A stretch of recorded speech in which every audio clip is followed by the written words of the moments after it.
Okay, good morning. Um, I hope everyone's doing well. And I wanted to do a short session on the concept of curriculum. So as you begin to look at the different readings and videos in topic one, which is an attempt to broaden your background, I think. And that's the purpose of this video. Hopefully it won't be too long. I will also at the end talk a little bit about the gloss and talk a little bit about portfolio. So anyway, to get started, I will share an outline as is on my want. And so there we go. And so curriculum has a history, and as you'll see, I write about that history. Those that have taken 504 already or are taking it this semester, we'll get a bit more into that. This first article you'll be reading that I wrote on Gabriel Harvey will provide a little bit more of that sense of history in curriculum and present a concept of curriculum a little differently. I think most of you, as I've gone through a number of semesters talking about curriculum, the one thing that comes out is for most of you, your view of curriculum understandably is limited generally to standards or scope of sequence. But as the curriculum is a much broader context, has a much broader context. And that is my area of knowledge. I avoid using the word of expertise. Generally, I'm not, and that has an old other history, but it's hard to, so any concept as broad as curriculum, it's hard to be an expert. So I think that's somewhat of a misnomer. So curriculum in a broad sense is a way of thinking about what to teach and how to teach that content. And we really break curriculum into two areas. There's the school curriculum, which is what you are most familiar with. And then we also understand that curriculum has a kind of symbiotic relationship with culture and society. And I'll talk to that a little bit. The school curriculum, first of all, it's everything that occurs in and around a school, okay? From the time, let's say, that a student gets on a bus or, leaves the home to walk to school, if such things are actually happen anymore. I began to walk to school in kindergarten, 10 city blocks in the city of New Orleans. My kindergarten was half a day. Anyway, so they, do children walk those 10 city blocks anymore? That's an interesting question. And yes, I was about 5 when I began that process. So it's everything from then, all the way through until I guess a student finishes homework. It includes everything that happens in and around the school, classroom, extracurricular, co-curricular activities are all part of the larger school curriculum. And there's even a concept that you'll read about if you haven't read yet, called a hidden curriculum. That also has some meaning, I think. So think of the school curriculum as the knowledge base. That would include standards and scope and sequence. That would include the test.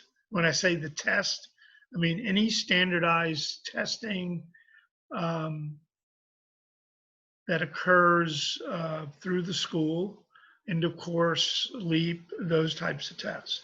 I would not include necessarily things like ACT and SAT, because those are not content-driven tests. Okay, so any content-driven test that measures student success and indirectly attempts as inaccurately as they may teacher success. So content would also include the textbook, and for largely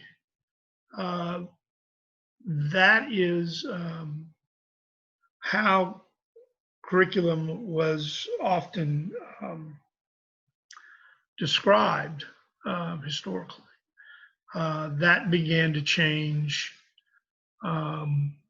with Ralph Tyler's book on curriculum development in, I think it was 1949.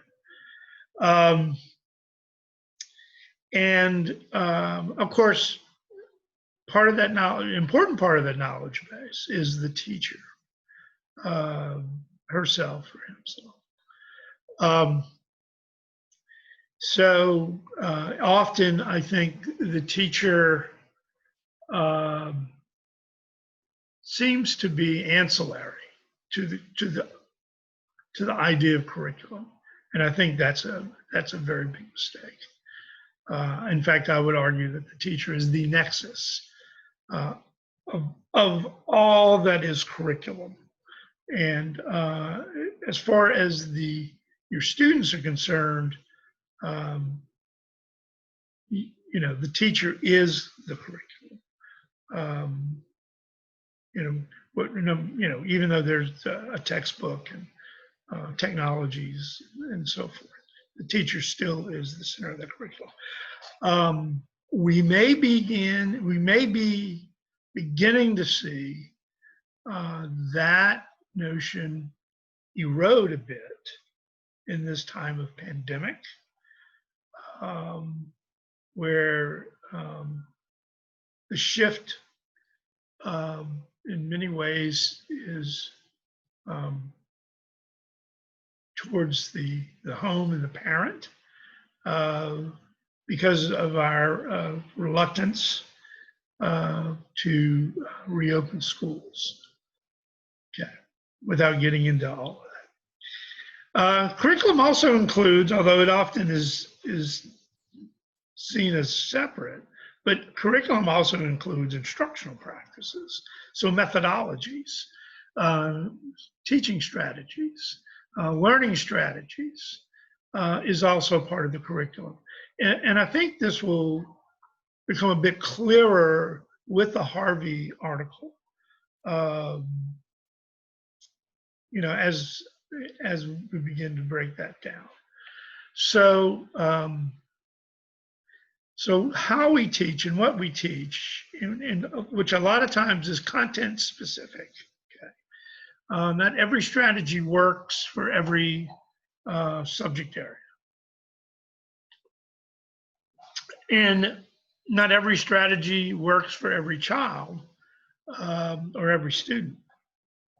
Although I do think there are ways to generalize about teaching and learning. Learning means something, and what that is supposed to look like. The third article that you'll read by Dwayne Huebner talks about how to understand that. In the Dahl article as well. And finally, technologies is a very much part of the curriculum. I mean, beginning with Socrates in Athens, ancient Athens, right?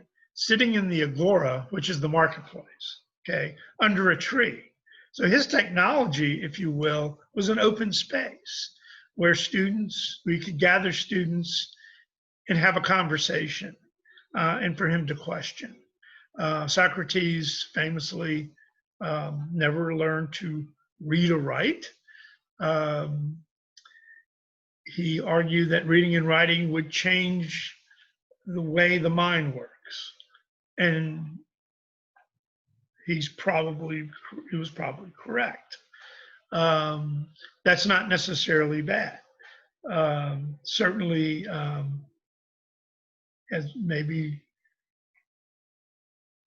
we talked about, as the article, if you were in 504, the article that talked about the quest for method that I and Doug McKnight wrote, talks about that shift from orality to literacy through the printing press. Harvey's in the midst of that. So, we may talk a bit more about that. And so the printing press is a technology that changed education. Reading and writing are technologies that changed the way students learned. Okay. We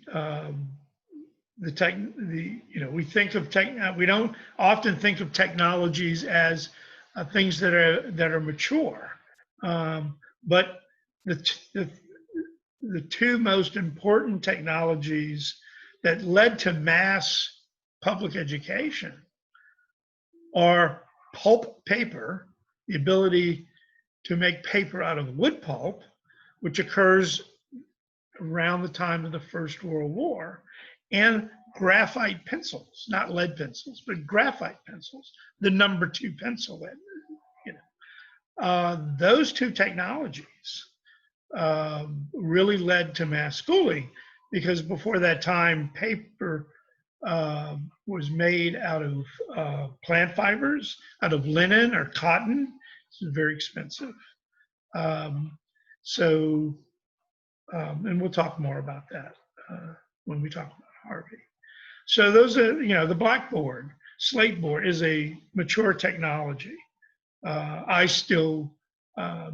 I'm being a mature person. I still love my blackboard. More so than a whiteboard, although whiteboard is nothing more than, an updated blackboard.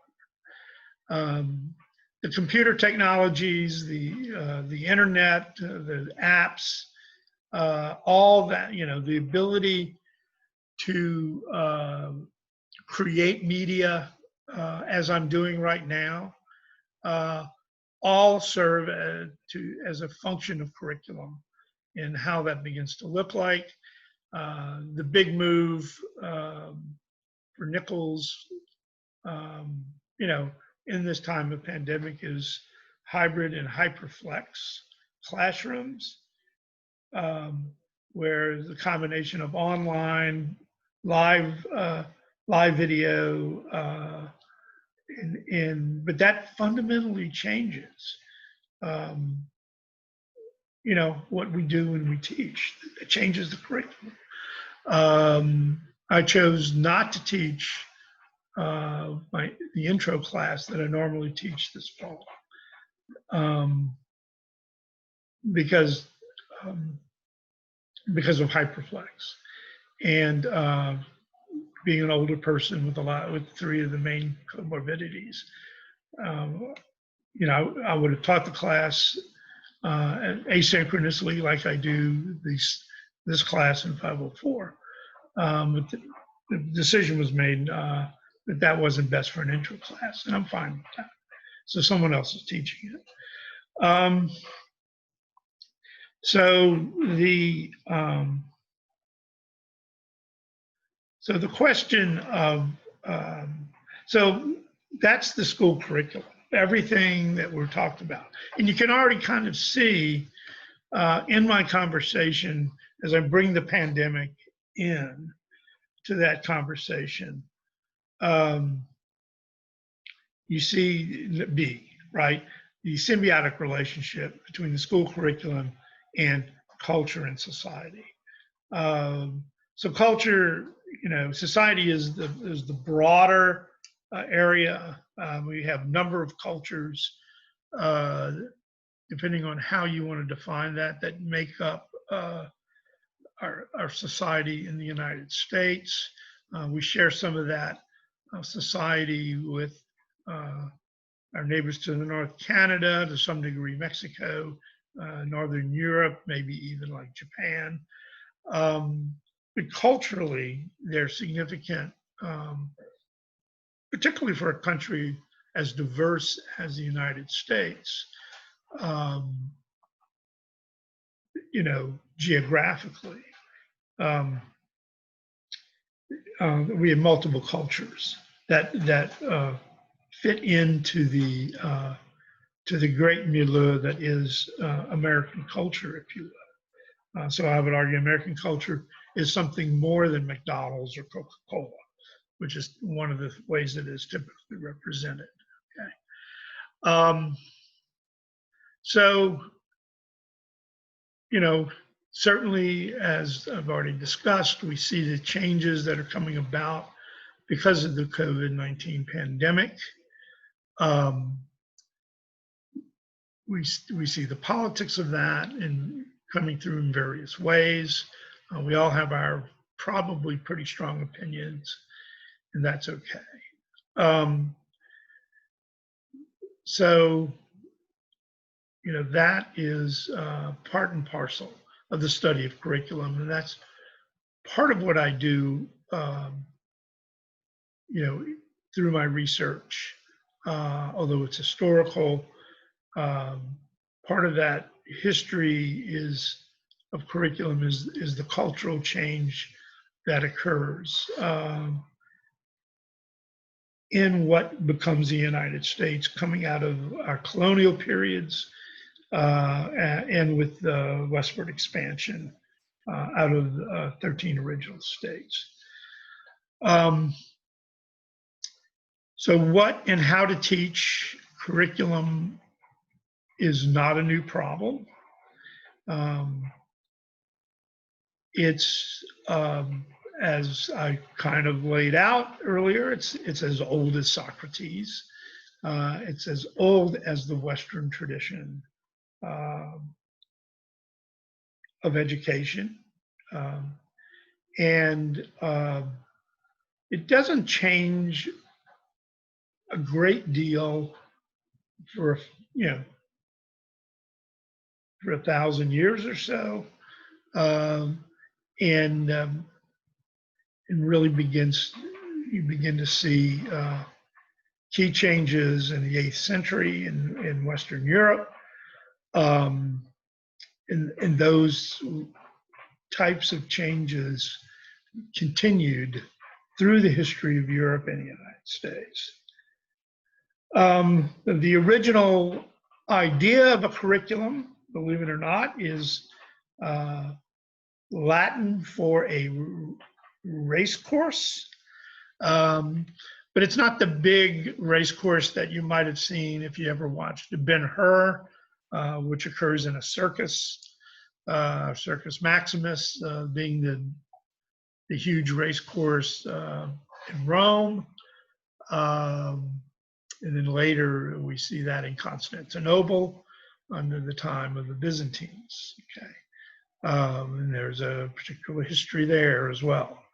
The curriculum would be considered like a short track. It'd be the type of track that was used in the countryside. So it was a race course, but a smaller form of race course. And the diminutive suffix here is culum. Okay. Curare, as I have it broken down, is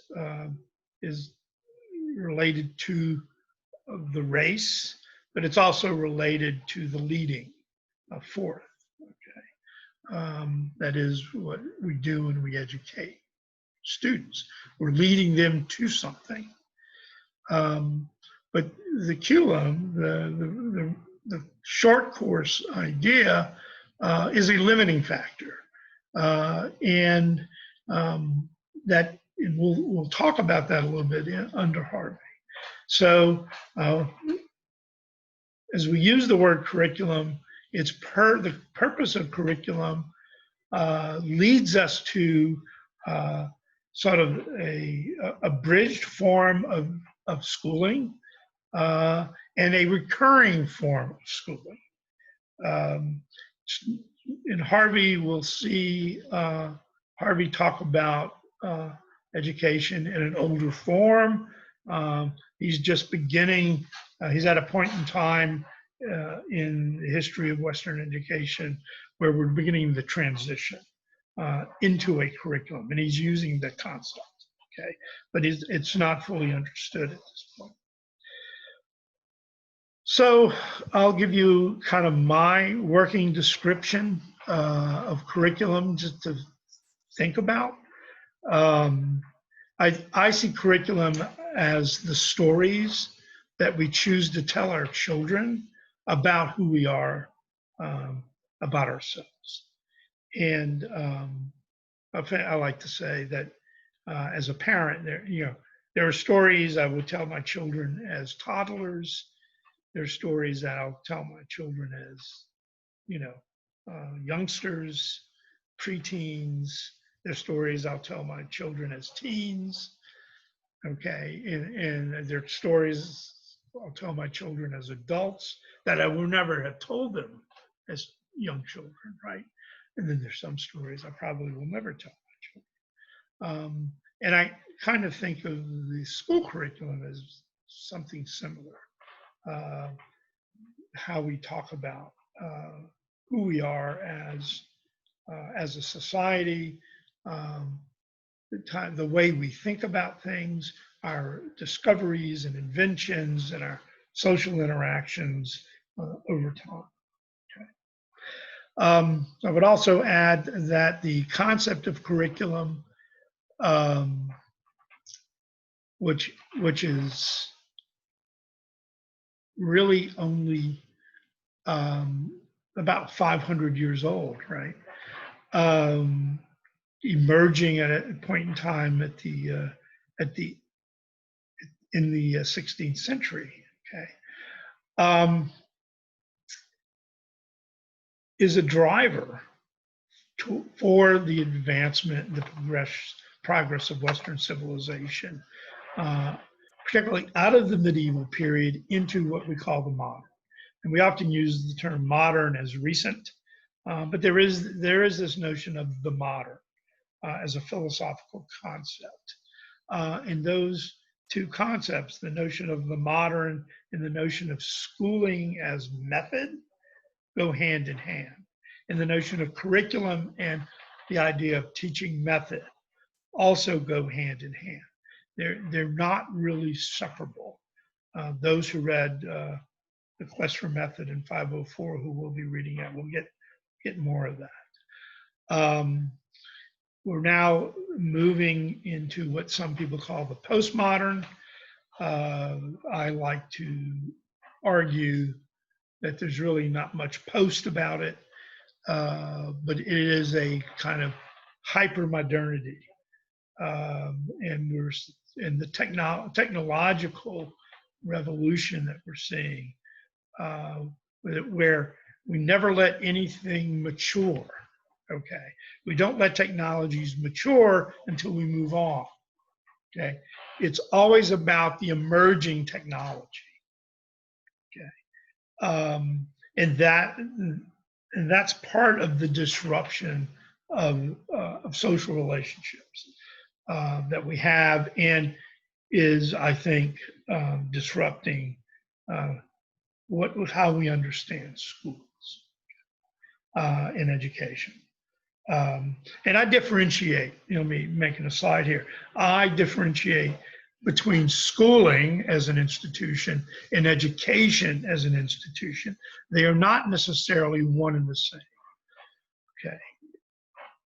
We will get into that more probably, maybe with Harvey, but definitely with Dahl and Huebner.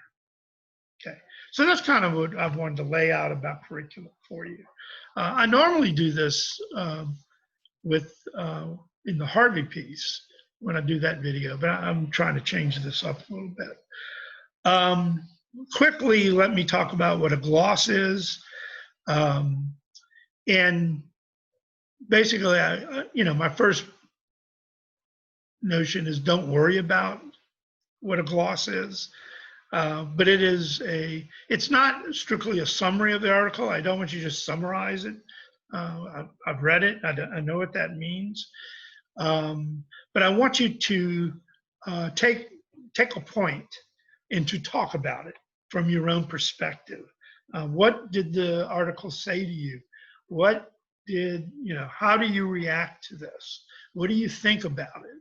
And I want you to, if when you argue for a particular point, use your experience, whether that's a practical experience as a student or teacher,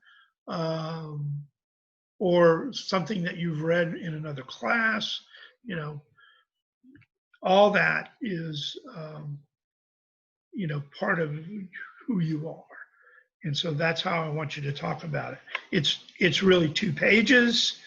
Double space, 12-point font. If you want to just write it in a single page, that's fine. It's a little more than a page. I want a very small heading at the top. Don't have a lot of, spaces between line spaces.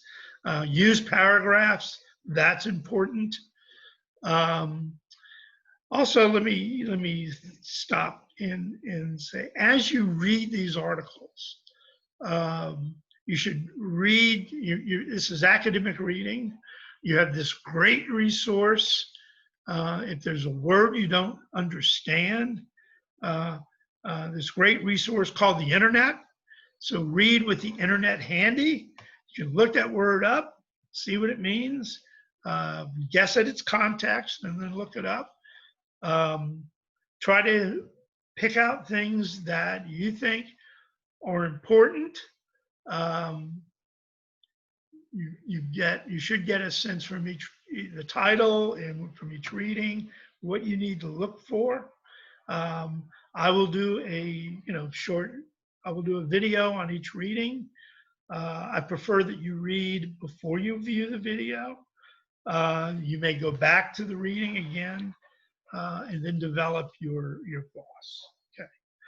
Finally, let's talk quickly about Portfolium. And I'm talking specifically to anyone who's a new graduate student candidate, as we call them. You will automatically be sent an invitation to join Portfolium, so don't fret. That will happen next week. And then I have these 2 blurbs to talk about Portfolium. And I will put these in the email that tells you about this video. You can look through those real quick. But it is a requirement, a departmental requirement. Depending on your major, your concentration, you will have some type of portfolio at the end where you'll need to utilize your different documents that you put in Portfolium over time. For those of you who are continuing students, particularly from the summer, I haven't loaded the Portfolium yet into Moodle. All of you will access the submission of assignments through Moodle, and that should be done early next week. Okay. I don't expect. I mean, there are dates up for these assignments. I don't think the first gloss is due well to August. We should all be good. So if the due date arrives and you're still having issues with Portfolium, just let me know. Okay, and we'll see what we can do to help you. Okay. Okay, that's pretty much it. I wish everyone the best, and I hope this little talk on curriculum is helpful and not confusing. So, but as always, if you have a question, please email me. All right, go take care. Have a good weekend.